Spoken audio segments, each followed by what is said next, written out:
রিমান্ডে যেতে হয়েছে, রিমান্ডে নির্মমভাবে নির্যাতনের শিকার হতে হয়েছে।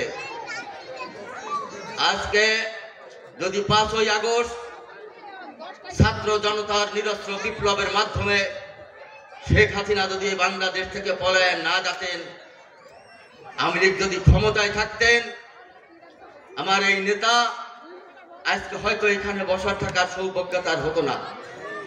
ওই অন্ধকার কারাগারে, ওই জেলের ভিতরেই থাকতে হতো। আমরা আপনাদের সবার ভালোবাসা ছিল, আপনাদের সবার দোয়া ছিল, তাই আপনাদের সবাই অনুপ্রেরণা ছিল, প্রচেষ্টা ছিল।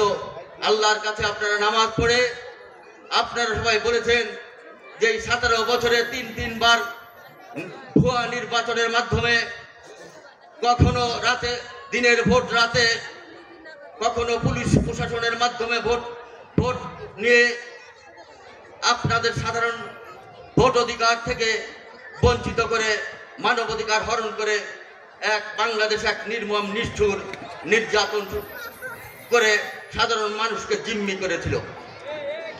তারই ধারাবাহিকতায় 5ই আগস্টে তার পরাজয় বরণ করতে হয় সাধারণ জনতা, ছাত্র জনতার সামনে আন্দোলনের মুখে। সংগ্রামী বন্ধুগণ, আগামী জাতীয় সংসদ নির্বাচন 26 সালের সম্ভাব্য একটি তারিখ ঘোষণা করেছে ইসি অর্থাৎ নির্বাচন কমিশনার। 26 সালের 5ই জানুয়ারি সেই নির্বাচনে বাগেরহাট এই আসন থেকে ফেব্রুয়ারি, আমার ভুল হয়েছে, 5ই ফেব্রুয়ারি সে এই আসন থেকে সে নির্বাচন করবে একজন প্রার্থী। কিন্তু আমরা দেখতে পাই 17 বছর যারা কোনো কর্মীর খবর নেয়, একটা কর্মী জেলে গেলেও কোনো সময় তার মামলা, তার পরিবারের কথা চিন্তা করে নাই, কখনো বাগেরহাটে আসেনও নাই। হঠাৎ করে 5 তারিখের পর থেকে অনেকের মনে উৎসাহ, মন আবার বাসা বেঁধেছে যে আবার এমপি হব, আবার জাতীয় সংসদে যাব। যারা ছিল না তাদের পাশে লোক নাই। যে ছিল এম এ সালাম 17 বছর রাজপথে ছিল, বিএনপিকে ধরে রেখেছে।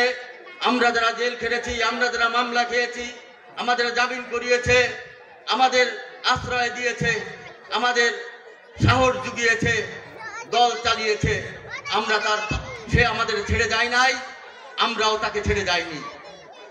আমরাও সবাই তার পাশে আছি। আর যারা ছিল না, তারা 17 বছর যারা ছিল না, আজও তারা আমাদের পাশে নাই। তাই আপনারা আগামীতে দোয়া করবেন।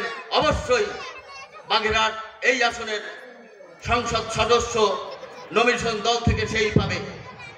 আমি যতটুকু জানি, আমার ক্ষুদ্র জ্ঞানে আমি যতটুকু খবর রাখি, আমি যতটুকু জানি, বাগেরহাটে নমিনেশনের ক্ষেত্রে 1 নম্বরে তার নাম রয়েছে এবং সেই নমিনেশন পাবে এই আসন থেকে।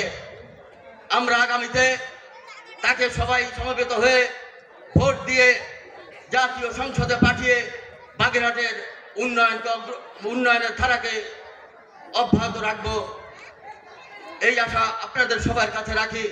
এবং আপনাদের আরেকটা কথা বলি যে আরেকটি রাজনৈতিক দল যারা 71 সালে আমাদের বিপক্ষে অবস্থান নিয়ে পাকিস্তানের পক্ষে ছিল, পরবর্তীতে বিএনপিতে কয়েকবার জাতীয় সংসদ নির্বাচনে সরকার গঠন করেছে, বিএনপির সাথে লেজুর ভিত্তি করে সংসদে রয়েছে। আওয়ামী লীগ যখন সংসদে সংখ্যাগরিষ্ঠতা অর্জন করে সরকার গঠন করেছে, তখন লেজুর ভিত্তি করে আওয়ামী লীগের সাথে সংসদে রয়েছে। জাতীয় পার্টি যখন এই দেশের দীর্ঘ 9টি বছর ইরশাদ যখন এদেশের শাসন জোর করে শাসনভার নিয়েছে, তখন ইরশাদের পক্ষে রয়েছে। আজ হঠাৎ করে তারা ক্ষমতা যার স্বপ্নে দেখছে।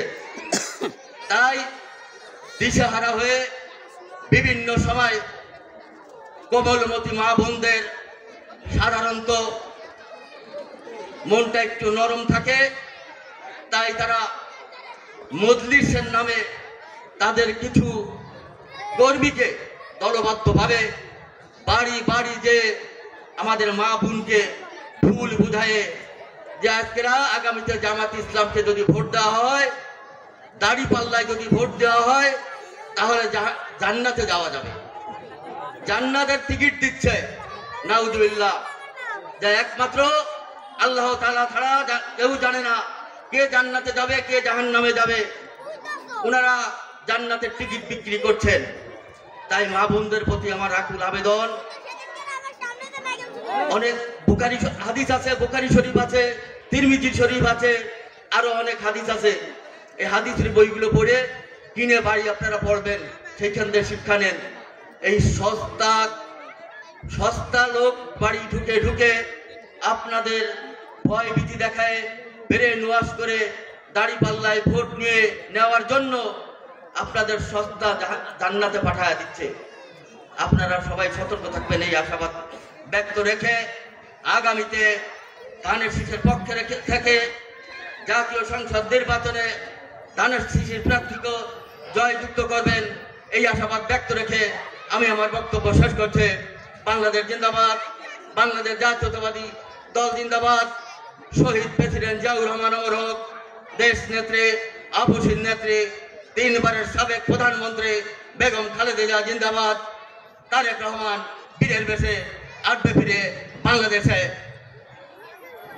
সবাইকে ধন্যবাদ। আসসালামু আলাইকুম। বাগেরহাটের মাটি।